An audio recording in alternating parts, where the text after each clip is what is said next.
Thank you so much for staying on the AM show. I introduced you to our next topic, but if you're just joining the program, let me just run it by you again. Some parents are raising concerns about content of a history book for primary 4 pupils, and it is a book authored by Francis Benjamin Appiah and Henry David Appiah. It's titled History of Ghana for Basic Schools. It opines that religion is a major cause of physical and doctrinal disputes in Ghana, and that Christianity has led to an increase in poverty. Now, I have been joined by people who work in the education sector. Hopefully we will get people responsible for such decisions that are made in terms of curriculum assessment and the approval of such textbooks. But my guest, Dr. Peter Anti, Executive Director, Institute for Education Studies, and Divine Pe, Programs Manager, Africa Education Watch. Once again, let me run you through the content that is in that book, the content of the book, on the page where they highlight what they refer to as the negative effects of Christian missionaries in the country. I'll just bring you details of that. So, negative effects of Christian missionary activities. 1, religion is a major cause of physical conflicts and doctrinal disputes in Ghana and the world as a whole. Christianity has led to an increase in poverty. There is a direct link between religion and laziness, which contributes to poverty in Ghana and Africa as a whole. Religion makes people lackadaisical in their attitude towards finding practical ways to improve their undesirable living conditions. Some religious doctrines brought by missionaries create a sense of fear or timidity in their adherents. Religion creates an avenue for many tricksters or charlatans to parade as men of God to fleece the poor of their meager resources. 5, most religious groups discriminate against women in so many ways. And 6, many politicians in Ghana use religion as a vehicle to cause disaffection among people in a bid to advance their political interest. 7, religion in Ghana does not encourage creativity, invention, or critical thinking because of its conservative or static nature. Divine Pair Programs Manager, Africa Education Watch. Let me take your initial thoughts to the contents in this book. Do you agree with parents who are concerned, or you think that this is something that children as young as 9 should be exposed to before we even get to the facts of the content? All right, thank you for having me, and good morning to your viewers and also to my senior colleague, Peter. Personally, I have challenged with some of the content, and more especially their accuracy. You know, when you look at the curriculum, Basic 4 curriculum for religious and moral education, that particular objective for which the authors are writing to is about the pupils debating the effects of Christian missionaries or European missionaries in Ghana, some of their effects. So it's actually expected to be a debate that the pupils were to have. So in so doing, I think the authors were trying to generate ideas about how, or some of the points that the pupils can raise in terms of their debate. But when you look at it, you would have realized that some of the issues that they mention over there are inaccurate. For instance, if you say religion is a major cause of physical conflicts and doctrinal disputes in Ghana, that is inaccurate.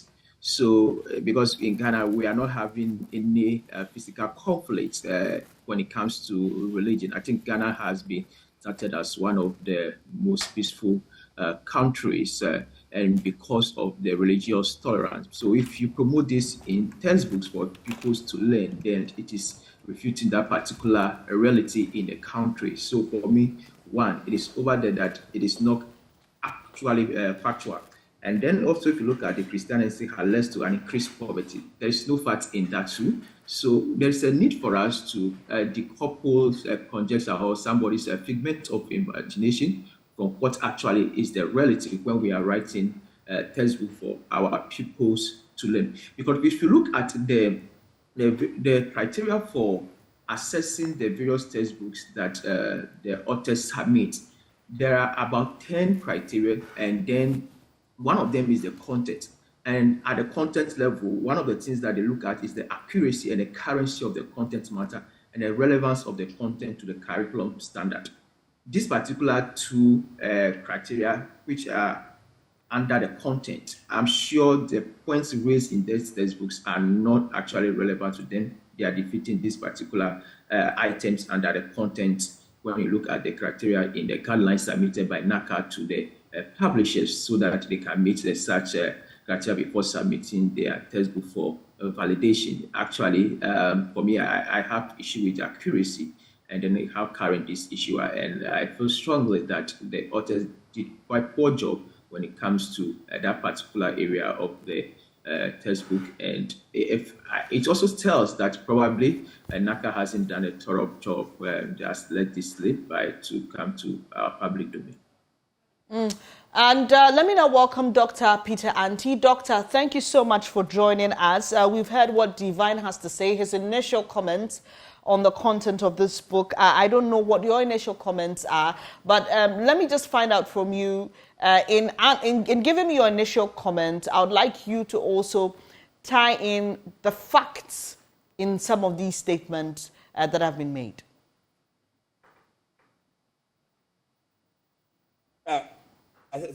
Thank you very much, and good morning to Divine, my brother. I agree with him totally with his submission. I understand the process of textbook review extensively with NACA, and with this, I think that maybe those who did the review of this particular book, especially this particular chapter or page, did not pay attention to the content. Because even if you look at the heading, it is a negative effect of Christian missionaries. Then the content talks about religion. And that means that the people who were writing this book didn't really have an understanding of what they were talking about. Again, I have a little challenge with the level that this is even taught, because for some of us, you would think that this is more subjective. This is more subjective. So if you are teaching case at P4, I mean primary 4, basic 4, things like this, where they do not have the capacity to make their own judgment of the situation, it becomes difficult for them to really appreciate the content. And at the end of the day, what you are doing is that you are feeding them with an information that are subjective. The same thing can be said about maybe the positive aspects of the Christian missionaries that are contained in the book, because others would also believe that those positive aspects are not what they are. So I think that such content should have been moved to even at the upper, the junior high school level or the senior high school level, where the students have the cognitive ability to look at this content and then make informed judgment by themselves, and that is the point that I want to make. I believe that if NACA goes back and look at these contents, they might want to maybe change it to suit the level of the students. But if these contents were in junior high school or senior high school, I think at that level, there would be open discussion in the classroom. The teacher would offer some level of explanation. The students can also contribute. And these points can be clarified. But for me, if you look at the heading and the content that is provided, the people who were writing the book themselves had challenges understanding what they wanted to communicate. Right, Doc, and it's important that you highlight the use of religion and Christianity interchangeably. I was just curious why that happened, because the headline there spoke about negative effects of Christian missionaries. And in some other points, the writers use religion, which goes beyond Christianity. And in other points, they use Christianity. So doesn't this amount to some level of deception? Is it safe to say that there is some deception happening here if you cannot state categorically in some points that Christianity did A, but you can state it in other points?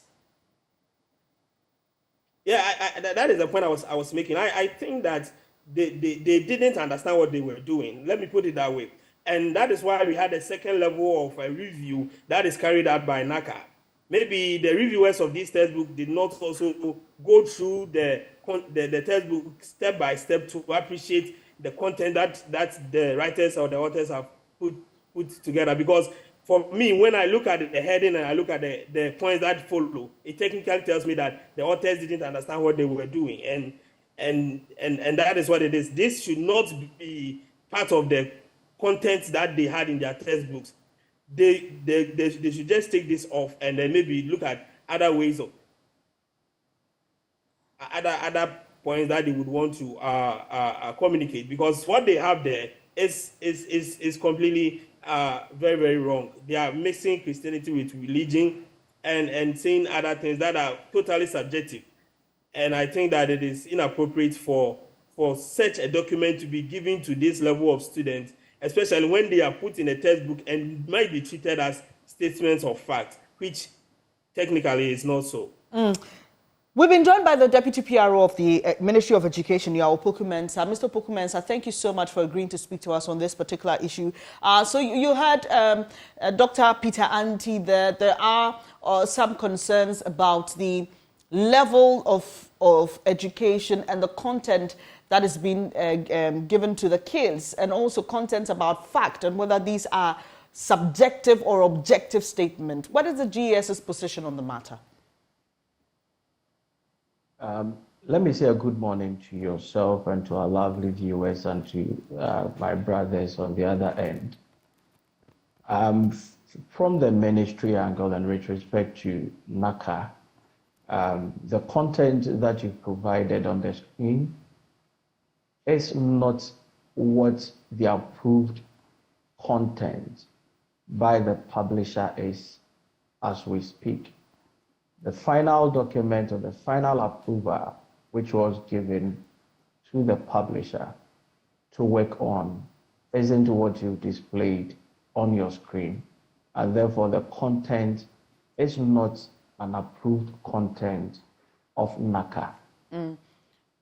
So it can't be the official content approved as the process in approving a material for use in our schools go through. The quality assurance process and the final outcome of the process did not approve the content as you've shown on your screen. And therefore, it isn't a NACA approved content as the book or what you've displayed on the screen shows. Okay, but this has been published. It has the symbol NACA approved. If we show the first page, History of Ghana for Basic Schools based on the new standards-based curriculum, Francis Benjamin Appiah, Henry David Appiah, Learner's Book 4. And we'll be putting that on our screen. It has NACA approved just on the bottom right corner. And so if you say that this is not approved, which is the approved one? And what is the content on that page? With my contact with NACA, with specific to the information that was provided me, the final document which was approved by NACA for use or to be published did not have that actual content that you provided me. That is the briefing that I have.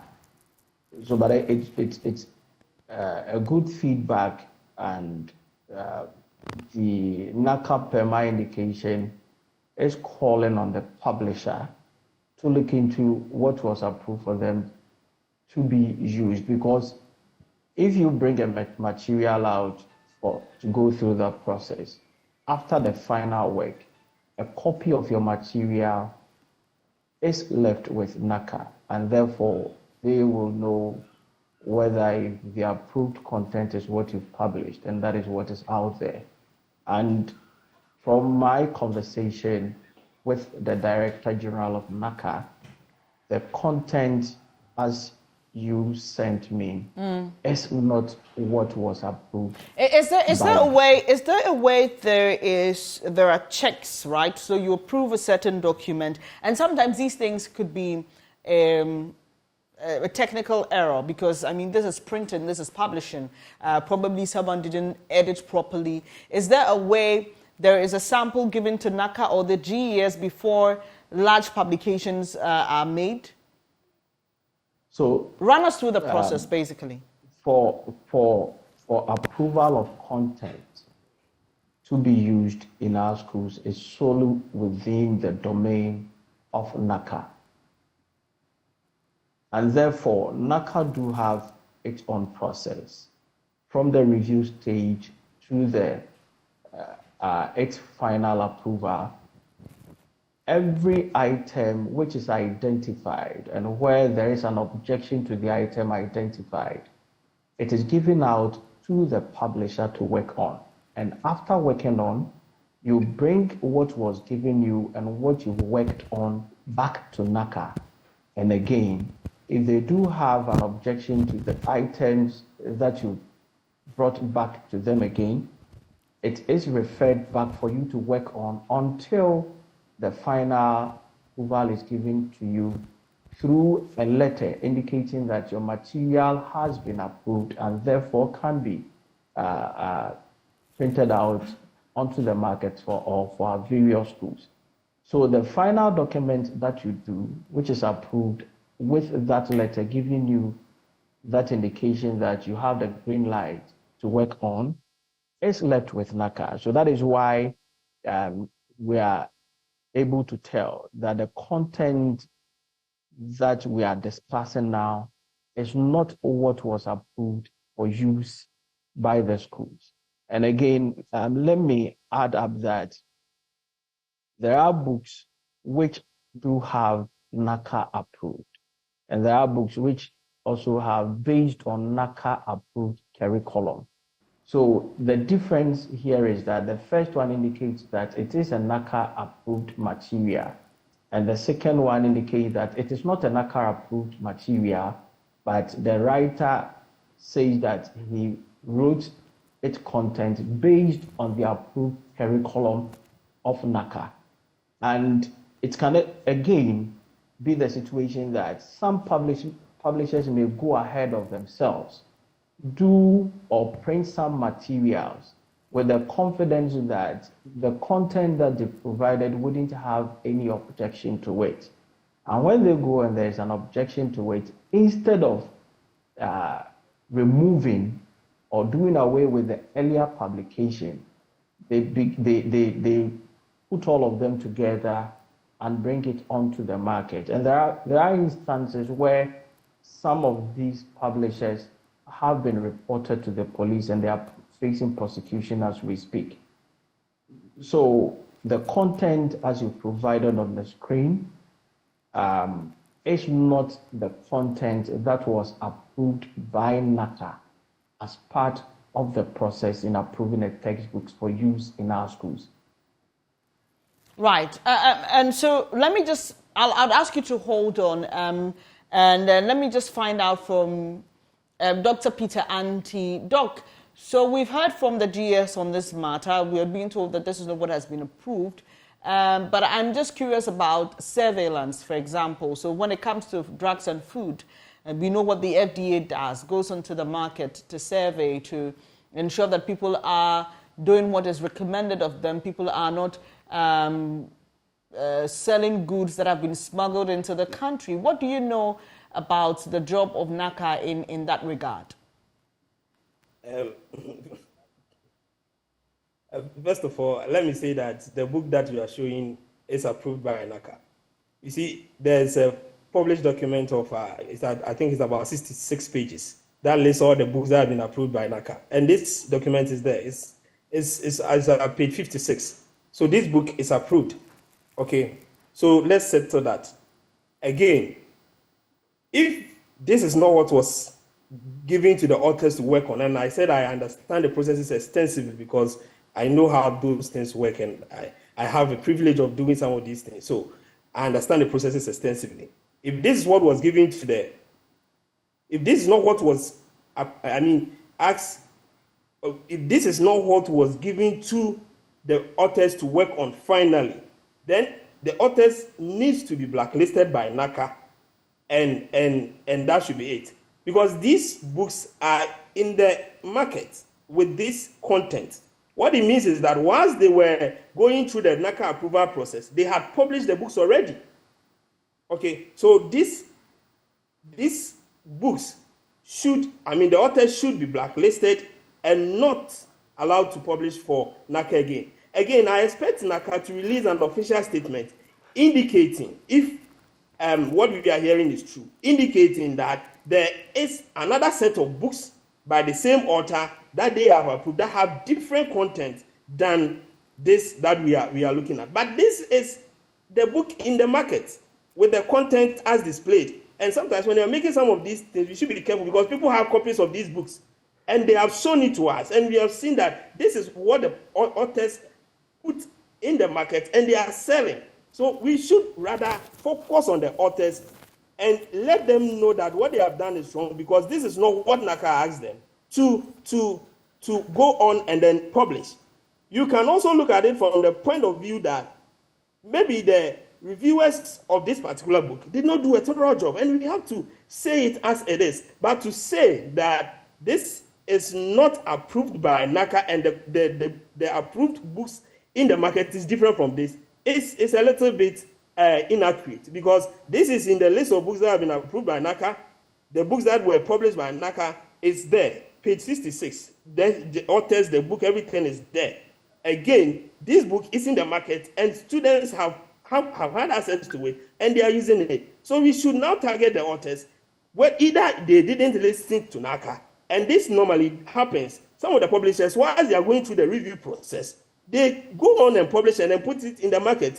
And parents would buy this content because, of course, they need the boost to guide their kids for their education purpose. So maybe after they have finished the review process, they went ahead to print another set of books. These are the explanations that we should be put in the public and alerting the public that these authors have violated NACA rules and processes, and they need to be punished or sanctioned for that purpose. But we shouldn't create the impression that this is not a NACA approved book, because the fact does not speak to that particular issue. Mr. Poku-Mensah, so there are parents, as we are told by Dr. Peter Anti, who have copies of the book, which have been shown to his institute, which is one that focuses on education. What should we expect from the GES? So if this is, according to Mr. Anti, in circulation already.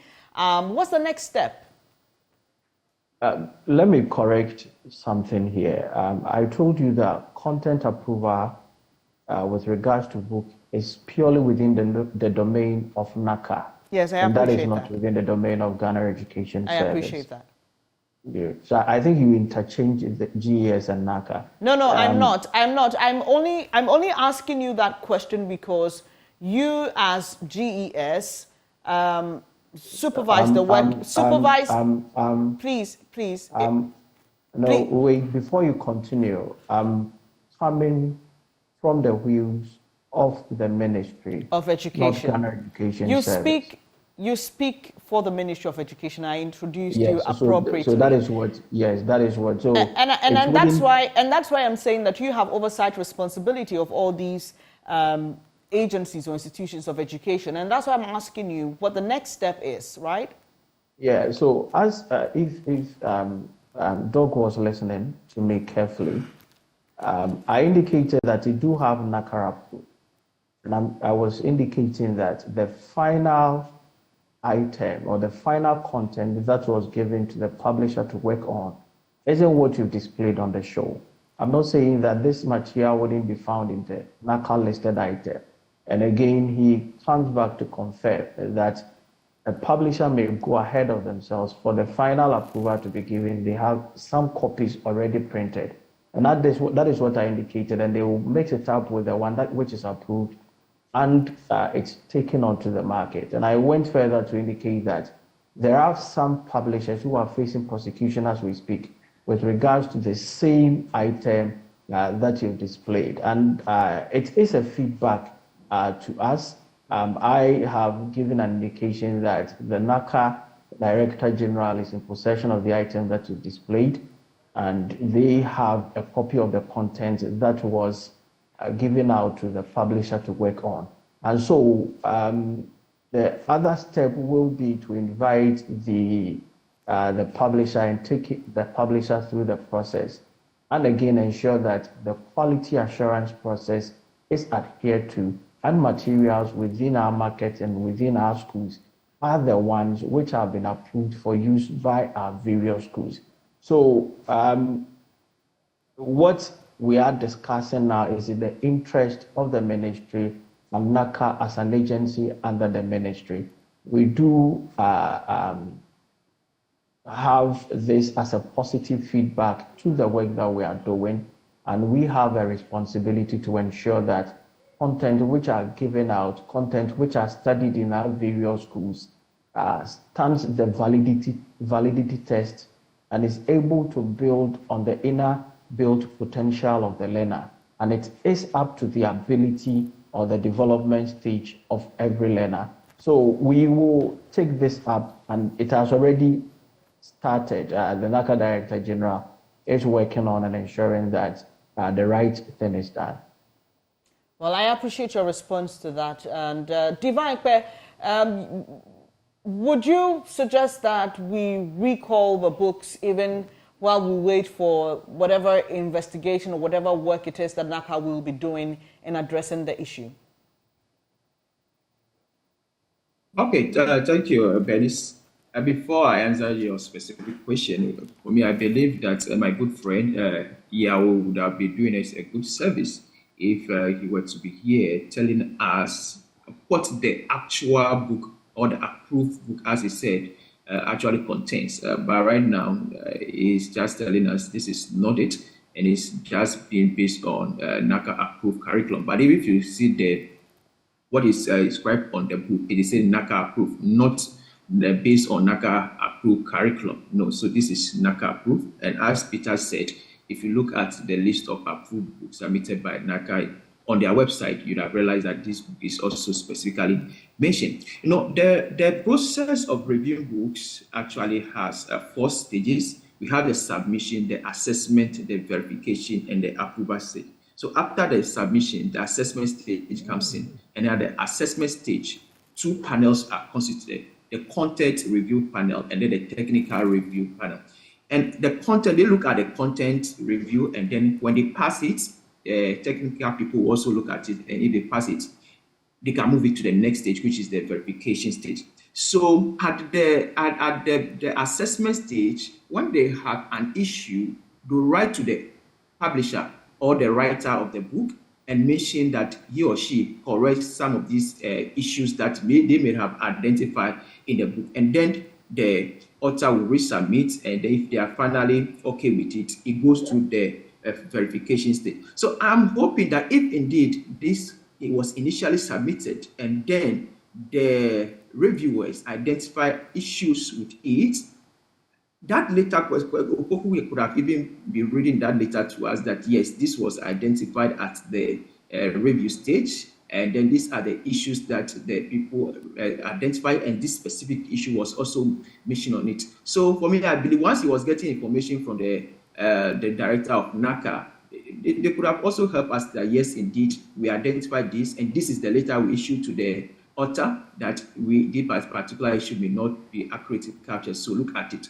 That letter, if indeed they have identified and written to the authors, I believe they could have just also made this particular letter available, and people would have read it on for us. So for me, I strongly believe that there is kind of a slip on the side of NACA, maybe at the other 2 stages, which is the assessment and the verification stage. Because after the 2 panels are done with their review, it goes through to the textbook and other educational material subcommittee of NACA for the final validation before approval is given. So that committee probably also may not have noticed this. So again, it comes to the quality of work that is done at the review stage. So what can be done for me, if indeed the authors were giving accurate book, but to the end are publishing something that is inaccurate, then I believe that they should face penalty for that. There should be a punitive action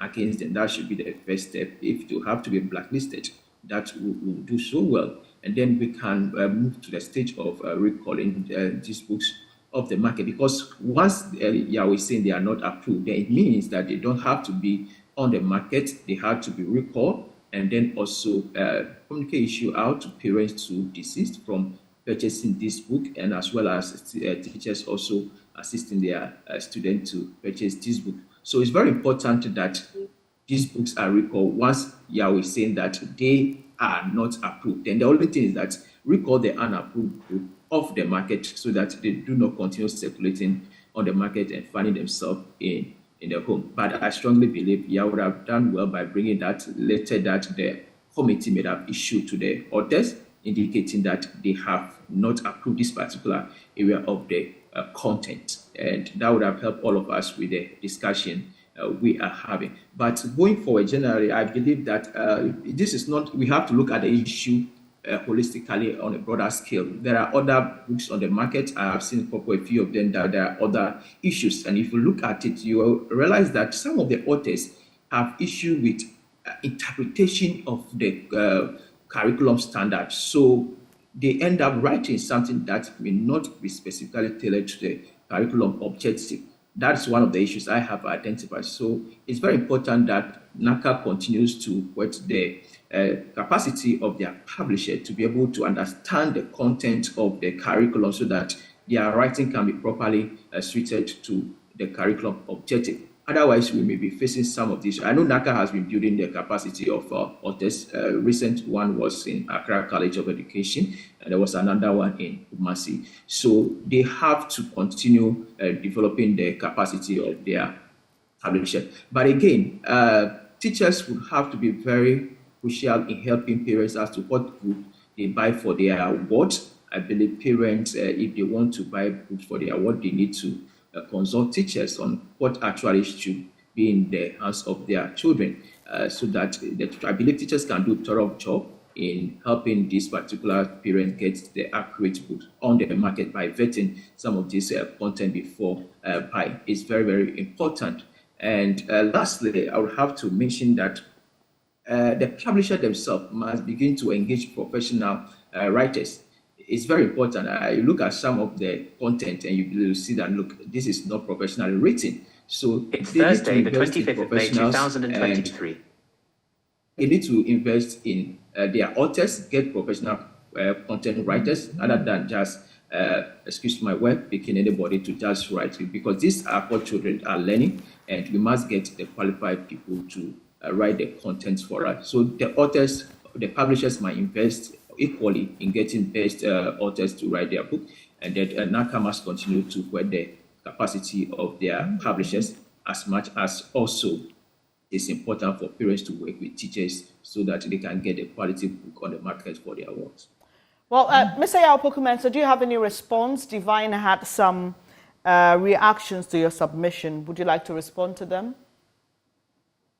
As I indicated, I think the focus should be on the content as you displayed, and whether it is what the final approval stage gave out to the publisher to work on. And I think Dr. Peter Anti mentioned what some publishers probably maybe do, and as I indicated, others may go ahead of themselves and do a publication which wouldn't have the final one which is done, because any objection which is raised as part of the process, that the document that you brought plus the one that they ask you to do, you bring both back for them to ascertain whether if you are doing the right thing before the final stage approval is given to you with a specific letter indicating that you do have the green light to work on your document.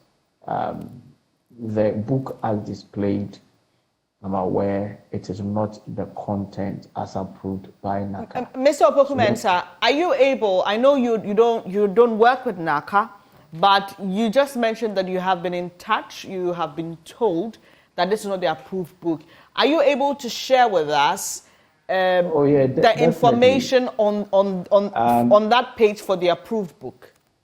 Yeah, I am trying to get that material for you. I wouldn't hesitate sharing it with you and to my other colleagues on the other line But my briefing is what I've given out, and that is what I'm expecting, and I'll do justice to that for you to see the right information which was given out for the publisher to work on.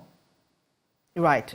So we will be, hopefully you can get us as soon as possible so that we can get that before we wrap up the conversation on this issue. If you just joined us, we're having a conversation about content of a history book for primary 4 pupils in Ghana.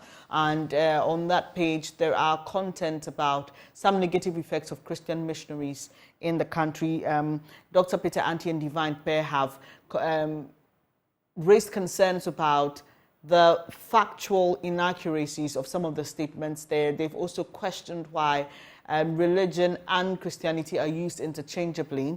And there are concerns also about whether or not this is exactly what has been approved, as we have seen of that book and confirmed by Dr. Peter Anti. It is in circulation. It is a NACA approved book, and it is what, well, some Ghanaian students or pupils are holding as a textbook for their history education. So your final words, Dr. Peter Anti, on what to expect and how we should move forward, or the lessons we can learn from this particular situation. To state that I am fully aware of this activity by certain authorities, and that is why I don't want NACA, GES, or the ministry to carry this burden on their head. This is an example. I mean, this is a case that they can use to deal with authors that go ahead to publish and circulate and sell their books while they are undergoing the process. So they should use this as a scapegoat.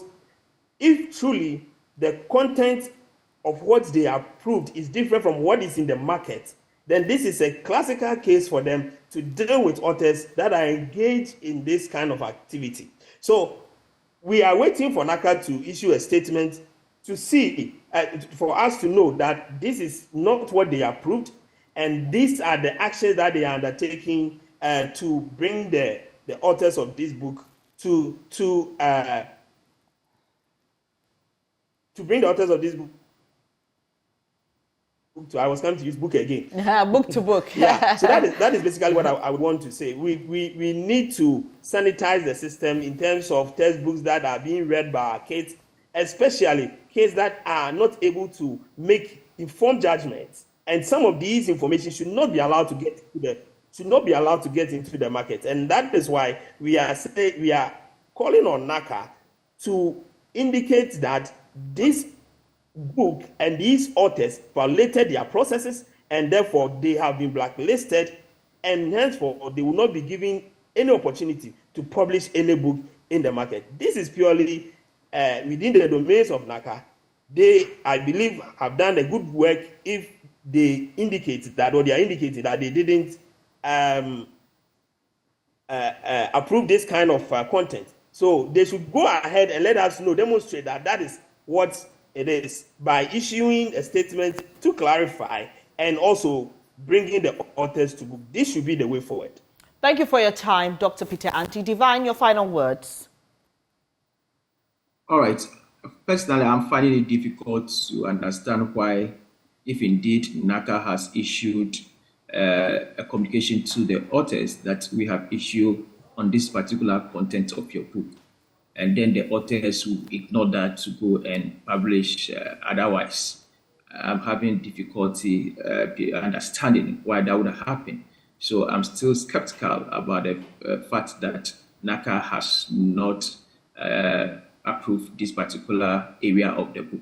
So for me, when NACA, as Peter is calling for them to issue a communique to the public, if they are doing so, it will help all of us if the communique is accompanied by the correspondence they have sent to the publishers about this particular area of the book, and any other area of the book is very important. This is important because it will just help NACA for us also to ensure that subsequently in their review, they are able to do a thorough job. We are not saying they haven't done a good job, because if you look at the number of books they have approved, a lot has gone into it. And if you look at the content review committee, it's made up of only 3 people, and the technical committee is made up of 6 people.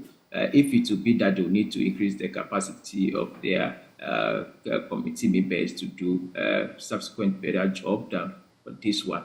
That is also welcome. So for me, I am calling the fact that NACA issuing a letter into the public to clarify this should come with whatever they may have issued to the publishers. But again, it's very important for the capacity of the publishers to be continuously developed so that they can understand the content matter of the curriculum and tailoring their content to the specific objective of what the curriculum intends to achieve. And again, it's very important for the publishers also to engage professional authors.